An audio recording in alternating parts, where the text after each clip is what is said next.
Phare FM Lyon-Dauphiné 107. L'invité. Où trouver une fenêtre de respiration dans nos vies de femmes actives? Depuis 20 ans, Cœur de Femmes existe et propose des conférences bibliques sur les sujets qui touchent à la vie actuelle des femmes. Ces journées permettent aussi de découvrir comment Dieu agit dans nos vies chrétiennes. Cette année sonne donc les 20 ans de l'association. Une journée spéciale est prévue le 16 octobre sur le thème « Tenir bon ». Rencontre avec Lucie Hitter, coordinatrice, et Cheryl Daly, trésorière donc de ce Cœur de Femmes. Bonjour à toutes les deux, mesdames. Bonjour. J'aimerais revenir un petit peu, premièrement, avec vous sur la vision de Cœur de Femmes. Quelle est-elle, cette vision de Cœur de Femmes? Finalement, à quoi ça sert? À l'origine, c'est une collègue qui travaillait sur Saint-Étienne qui a eu la vision de créer quelque chose pour les femmes. Il y a, dans les églises qui étaient assez petites, il y avait un nombre de femmes et l'idée, c'était de réunir toutes ces femmes pour une journée à part avec Dieu, qu'on allait aborder des sujets qui touchent au cœur de femmes, n'est-ce pas? Et qui permettent à des femmes à prendre une journée pour elles, parce que la vie est assez compliquée, la vie quotidienne est chargée. Et puis, ça permettait aux femmes aussi de s'encourager mutuellement, de créer des liens à travers plusieurs églises et de se savoir qu'on n'est pas toute seule. Ça s'est un peu développé depuis. Il y a beaucoup plus d'églises qui viennent, des personnes un peu de partout. On a des gens qui viennent de la région grenobloise, un peu moins maintenant, mais aussi Chambéry, Saint-Étienne, Lyon, tous ces endroits. Ça a toujours gardé cet aspect d'être une journée à part pour les femmes où elles puissent être encouragées dans leur foi et avoir un moment séparé pour une journée. Pourquoi c'est important d'avoir ce moment entre femmes, et pas de couple, et pas de famille, et pas d'église, mais vraiment entre femmes seulement? Alors je pense que parfois, il y a des choses justement pour les couples, pour les jeunes. Dans plusieurs églises, il y a beaucoup d'activités pour les hommes. Et il y a des femmes qui travaillent, qui sont célibataires, qui ont besoin aussi de cet apport biblique, de peut-être se sentir un peu plus comprises dans là où elles étaient, dans leur foi. Et puis de savoir qu'il y a plein de femmes qui sont chrétiennes, qui suivent le Seigneur, qui veulent approfondir ce qu'elles savent sur lui. Ça fait donc 20 ans aujourd'hui que Cœur de Femmes existe. C'est l'anniversaire à cette année. Comment ont évolué les besoins, les attentes peut-être des femmes en 2 décennies, des femmes de Cœur de Femmes? C'est une très bonne question.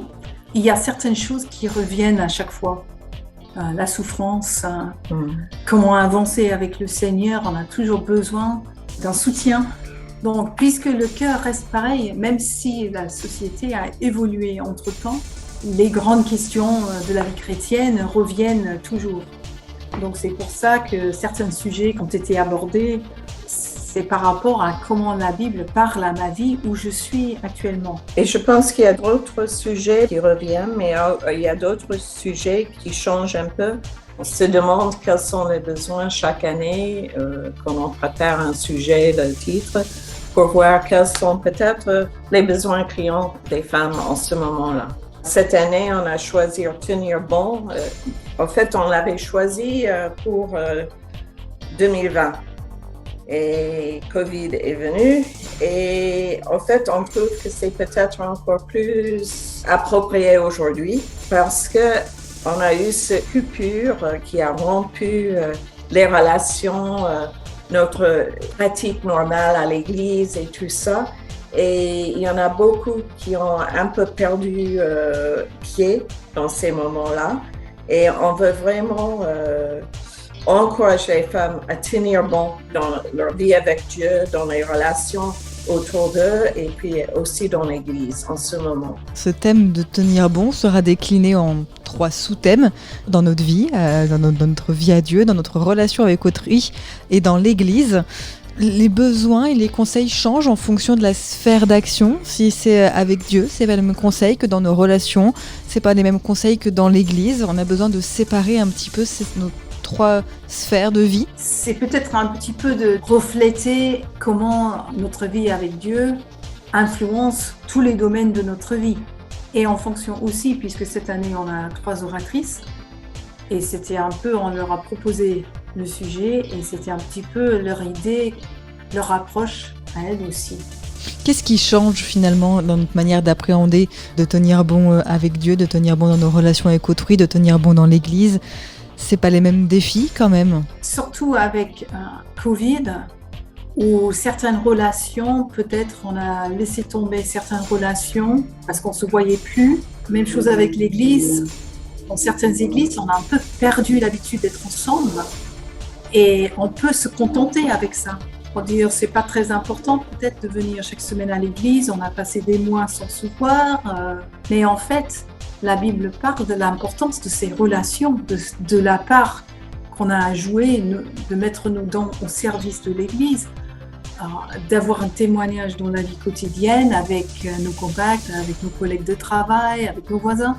Donc je pense que c'est important de renforcer ce que la Bible dit et que notre relation avec Dieu, c'est bien sûr ce qui est la base de tout. 3 intervenantes présenteront plus ou moins chacune un sous-thème. Est-ce que vous pouvez nous présenter ces 3 intervenantes ? Voilà, donc on a Catherine Dixon, qui est implanteuse d'église avec son mari Brad. Elle est déjà intervenue avec Cœur de Femmes dans des années précédentes aussi. C'est une dame qui est revenue plusieurs fois. En 1999, elle a parlé de « Où en suis-je avec Dieu ?» En 2003, elle a parlé de « Comment gérer sa colère ?» Elle a parlé une autre fois. « Dieu assureur ou potier ?» Et c'est une femme qui a beaucoup d'expérience avec la parole et je pense qu'elle a beaucoup de choses à partager aussi. On a aussi Ruth Ann Gorel qui vient des États-Unis, spécialement pour cette occasion. Et elle a travaillé avec son mari plus de 30 ans en France. Donc, c'est avec plaisir. Et puis, c'était sa vision à elle au début. Donc, c'est pour les 20 ans, elle revient pour parler un petit peu de ce qu'elle a vécu et comment appliquer ça à nos vies aussi. Et je pense pour Ruth Ann aussi, si elle parle de nos relations avec autrui, c'est parce que c'est une dame qui travaille beaucoup la relation, qui a un ministère de mentoring qui est très développé et puis elle le fait par beaucoup de moyens, par Internet, en personne et tout ça. Je pense que c'est une femme qui a beaucoup de choses à nous dire par rapport à tout ça. Et puis on a Léa Lussac, qui est connue peut-être de certains d'entre vous, mais qui est maintenant, elle travaille avec son mari dans une église localement et elle a beaucoup d'expérience à ce niveau-là et elle va partager comment ça se décline dans l'église. Comment se passent ces journées finalement, donc 3 intervenantes tout au long d'une journée. Qu'est-ce qui se passe dans cette journée ? Alors quand les personnes arrivent, il y a un moment de convivialité autour d'un café et on commence avec la louange. Donc il y a un groupe de louanges qui vient d'une de nos églises participantes. Et ensuite, on a l'intervenante. Et puis, il y a le repas de midi. Il y a une autre intervention. Et souvent, on a des possibilités. Une partie, c'est l'oratrice qui va parler. Et après, il y a souvent des questions où il y a partage autour de la table, dans des petits groupes.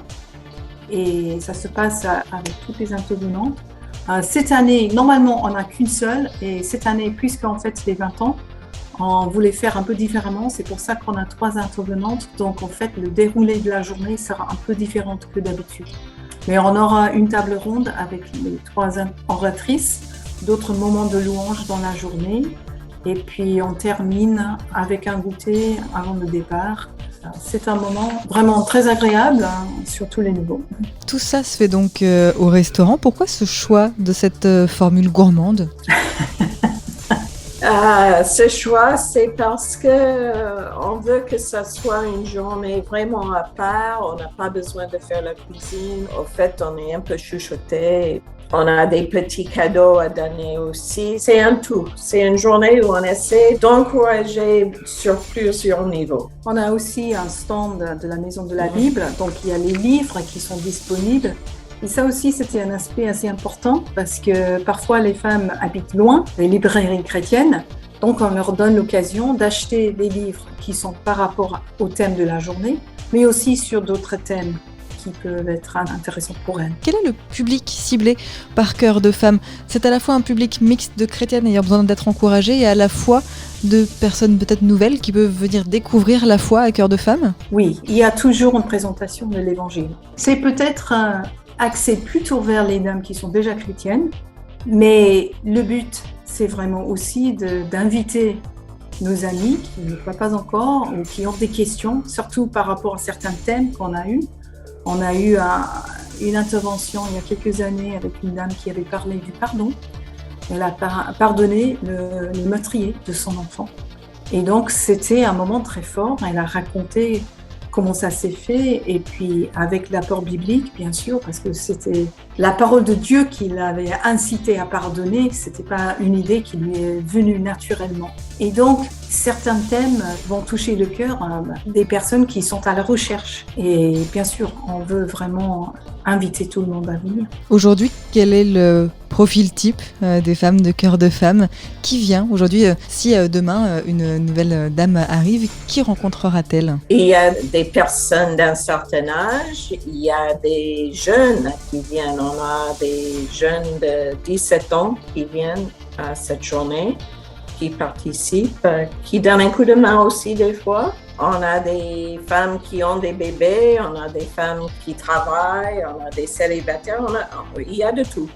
On le disait, c'est vos 20 ans, c'est un anniversaire toujours important. Quel regard vous portez sur ces 20 années écoulées?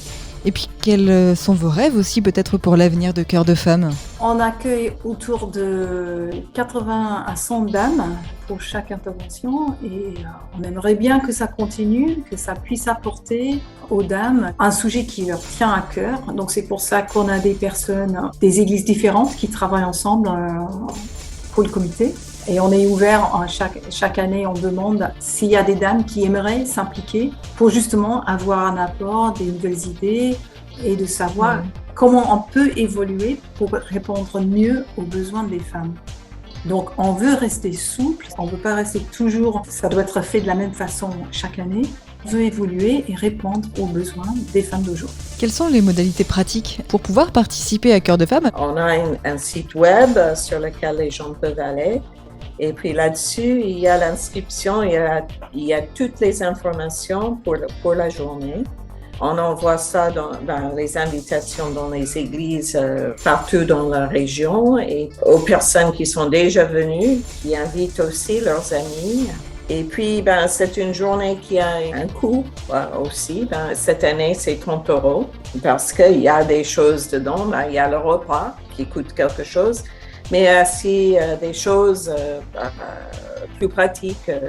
On aide les oratrices à venir, il y a les honoraires, tout ça. Il y a plein de petits coûts qui se ressemblent dans cette journée. Alors, on a le site qui est www.meaf-france.org / Cœur de Femme, tout en attaché.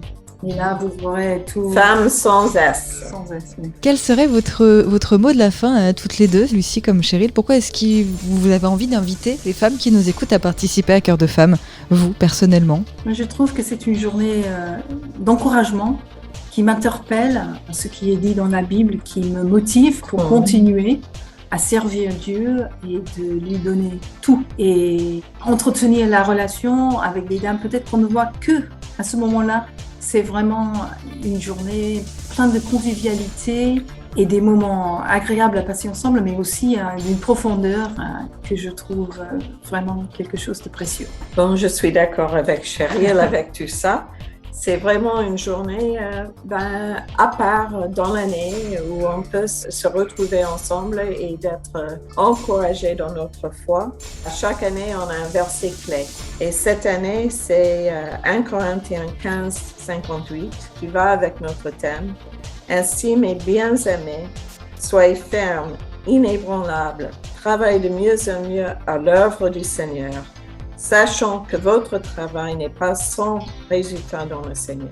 Et si on fait cette journée, c'est pour qu'on puisse aller de l'avant ensemble, séparés mais ensemble pour le Seigneur. Et c'est pourquoi on fait cette journée et on aime cette journée. Merci beaucoup, mesdames. Lucie Etter, on rappelle donc que vous êtes la coordinatrice et Cheryl Daly, la trésorière de ce collectif Cœur de Femme. Et donc, vous allez fêter les 20 ans de Cœur de Femme samedi 16 octobre de 9h à 17h au restaurant Le Croquant avec une journée avec de la louange, des témoignages, des conférences, des tables rondes et surtout beaucoup de convivialité. N'hésitez pas à retrouver toutes les infos sur le site, donc meaf-france.org/cœur de femme. Merci mesdames. Merci. Phare FM Lyon Dauphiné 107.